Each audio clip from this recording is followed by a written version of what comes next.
Hello everyone, it's one of my favourite days of the year. It's Blue Diamond Stakes Day. I can't wait to get into the card and share who I like on the weekend. Hopefully a bit better of a performance than last weekend, but let's get on with the winners. From last week, and it was Mahaba and Djumbuk. Both of them won pretty impressively in their races. Mahaba, a talented 2-year-old, and Djumbuk just too good for them in the last race. Profit on turnover from last week and overall, plus other things last week. Spent 77, returned 70, could have been a bit more. Munamek probably should have won again. Attrition probably should have won. Buena Noche should have run at least a place, so unlucky, but we bounce on. Overall, it's not too bad. Bring Me to Life might run tomorrow at Kilmore. Mick Price indicating he might get scratched, but if he does run, he's a strong winning chance. And Crimson Light runs tomorrow night at the Valley in race number 3 in a fillies and mares 70 over 2,000 metres. We'll need everything to go to plan, jumping from gate 10 and getting back, but deserves to be tested at this level and can run a bit of a race. Race 1 on the card is the listed Victoria Gold Cup over the 2100 metres. Defibrillate's won this race the past 2 years, and I think Right You Are just has to take it out this year as the fit horse up against the horses that are first up. It's in winning form, winning its last 3. Last start, beating Detonated Jack and Bel Toro very impressively by over a 4-length victory. Should settle in a similar position from the gate on the weekend and should be running a similar sort of race and winning. Deserves to be odds on. The horse I think is over the odds, and I've got him for second, is Midnight Blue. Has had 5 trials to get ready for this, kind of like what Defibrillate did last year to win this race, and can be on speed from gate number 4 for Jai McNeil and be in it for a fair way. It's got the fitness because it's been trialling very, very regularly.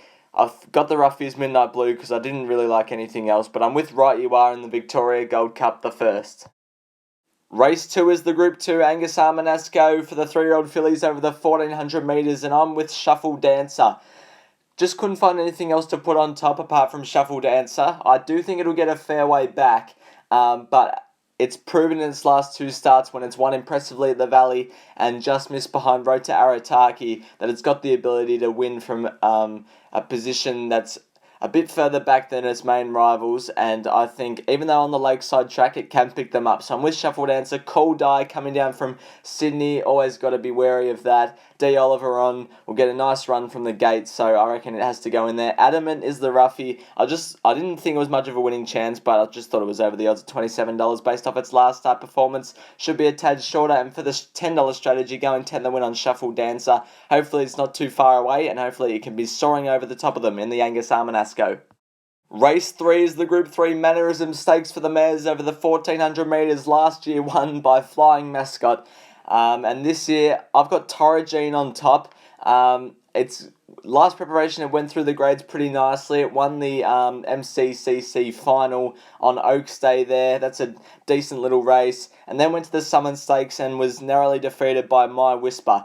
From gate 7, Dean Yendall will hopefully have it outside the leader, and I reckon it's got the ability to win first up. Is 2 from 2 first up, so hopefully it can keep that ball rolling into Saturday, and I think it's a good chance. Espiona in for seconds, had some good market support, and it's coming down from Sydney, and when it goes the Melbourne way, it's usually pretty good. So I wouldn't be at all surprised if Espiona wins. Just thought Toragene represented more value. The Roughies Forbidden City has the fitness and will probably be a fair way back, but can win. And the $10 strategy, 10 the win on Toragene.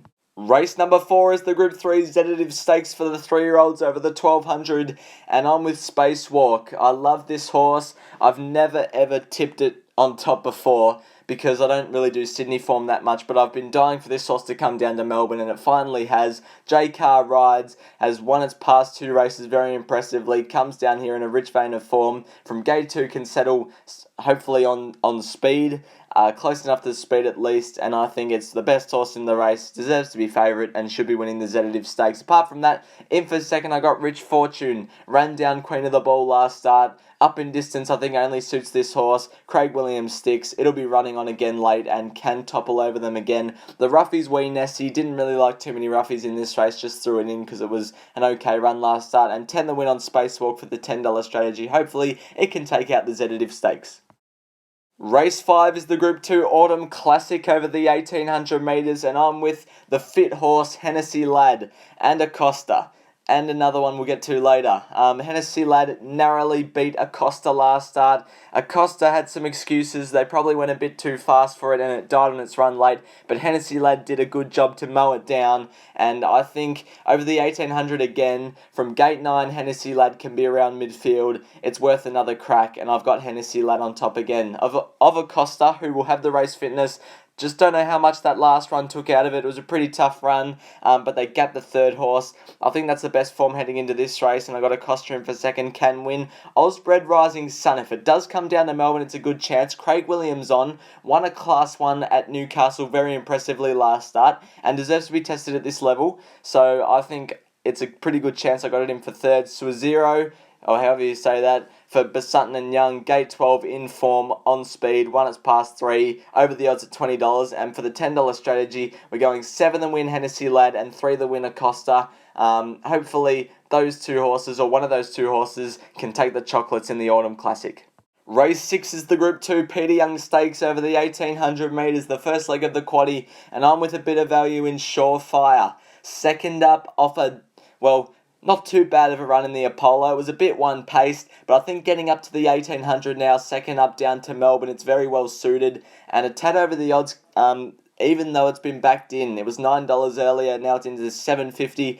J Car, gate 4, will be around midfield or so, I'm assuming. And I think it's a pretty good chance on Saturday. Emissarium for second, was good in the Melbourne Cup. Won the Geelong Cup, won first up in the Heatherley last preparation, so it's a good first up horse, and wouldn't be surprised if it won. The Ruffy Steinem has that residual fitness off the Perth WA Carnival campaign, so can run well. 10 the win on Surefire for the $10 strategy in the Peter Young. Hopefully it can win.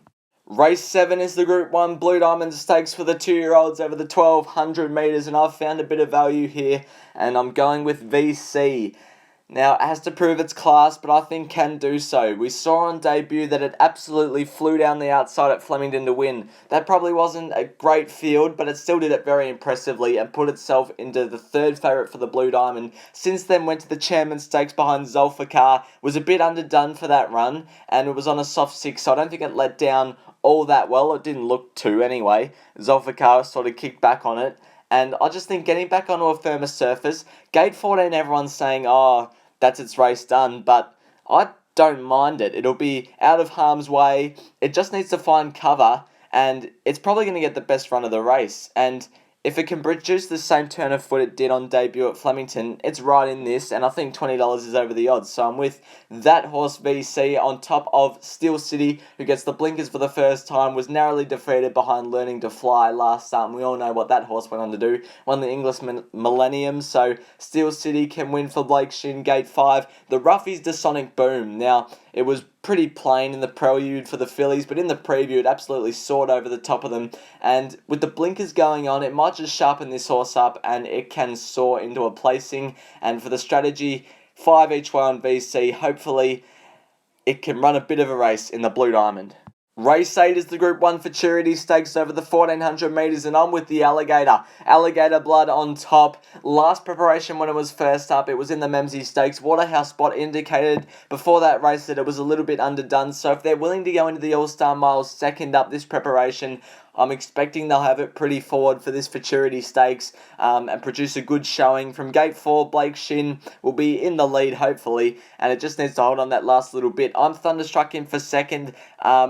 Gate 3, it can be further forward. I'm expecting it to be in the first half of the field for J Car. Can see why it's been backed in and can run a bit of a race. The Ruffy is my Oberon, but I didn't really like too many Ruffies. I just threw it in there because it's an okay horse. And for the $10 strategy, we're going to have 10 the win on Alligator Blood. Hopefully it can hold on that last little bit in the Futurity and be on a good path heading into the All-Star Mile. The last race, race number 9, is the Group 1 Oakleigh Plate over the 1100 metres. And before you start yelling at me, I'm with Shooting to Gold, and I'll explain why. Just the basics first. It's drawn gate 4. It'll be able to settle close to the speed, and that's probably about it. It's got the 52.5 kilos as well, so it gets in well with the weights. But what I like about it is that it did very well from way back in the field last time in the Magic Millions sprint behind King of Sparta. Only lost to that galloper by a length and a half.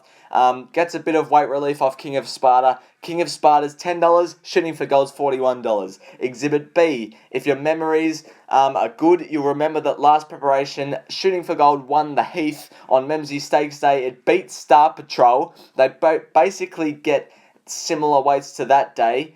And Star Patrol's $9 and Shooting for Gold is $41. So this horse is majorly over the odds, and I reckon Shooting for Gold is worth just a little something at 40-1, and that's why I've got it on top. As Fura is my other one in for second. I think that fillies and mares form that it's been running in was pretty good last preparation, and it won very impressively, especially that Caulfield sprint. So we'll be on speed from gate 6.